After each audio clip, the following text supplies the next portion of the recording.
1800 سال کی آخری صدیوں میں جب دنیا یورپین طاقتوں کی گرفت میں آ چکی تھی، دنیا بھر سے کچھ یہودی سوئٹزرلینڈ میں جمع ہوئے۔ یہ یہودی زائنسٹ کے نام سے جانے جاتے ہیں۔ ان لوگوں کا مقصد اپنے لیے ایک دیش بنانا تھا۔ زائنسٹ نے اپنے لیے فلسطین کی زمین کو چنا اور اسے اسرائیل کا نام دے دیا۔ اس وقت فلسطین سلطنت عثمانیہ میں تھی۔ 1914 کچھ یورپین دیشوں کی آپس میں جنگ ہوئی اور اس جنگ میں پوری دنیا شامل ہو گئی۔ اس جنگ کو ورلڈ وار 1 کے نام سے جانا جاتا ہے۔ تقریباً 100 سال محنت کر کے انگریزوں نے سلطنت عثمانیہ کا خاتمہ اس لیے کیا تھا تاکہ اس کے ٹکڑے کیے جا سکیں۔ ورلڈ وار 1 کے بعد یورپ اور سلطنت عثمانیہ کا نقشہ بدل گیا۔ سلطنت عثمانیہ 20 سے زیادہ ٹکڑوں میں بٹ گیا۔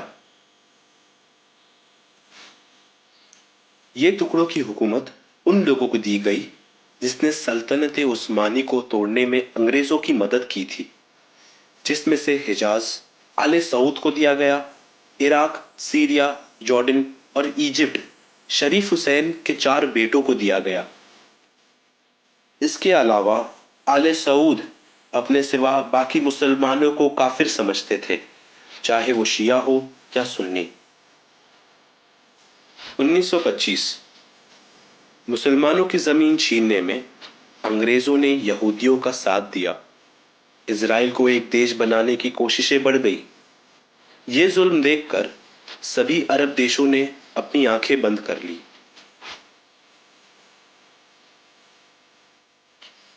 1948 انگریزوں نے ٹرانس جارڈن نامی علاقے کو چھوڑنے کا فیصلہ کیا۔ اس فیصلے کے نتیجے میں ٹرانس جارڈن 3 حصوں میں بٹ گیا۔ پہلا جارڈن، جو اس کے پہلے دیش تھا ہی نہیں۔ دوسرا فلسطین، جو عرب فلسطینیوں کو دیا گیا۔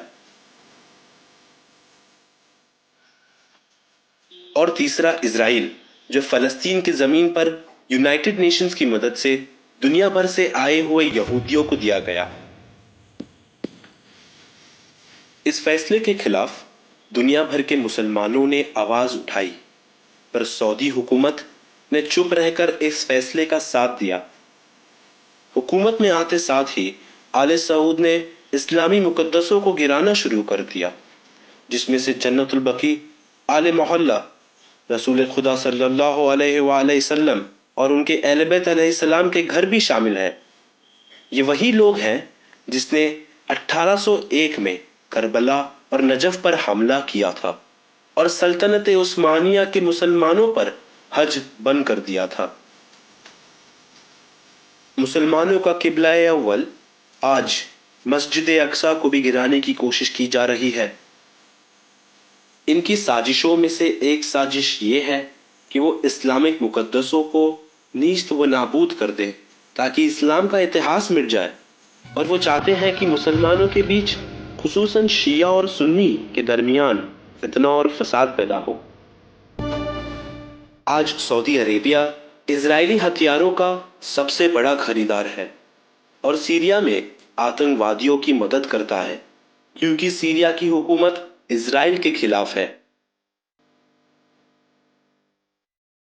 خداوند کریم تمام مسلمانوں کو باطل کے خلاف متحد ہونے کی توفیق عطا فرما۔ ظالم اور فاسق افراد کے چہروں پر سے مسلکی نقاب اتار کر ہمیں ان کی اصل حقیقت کی شناخت عطا فرما۔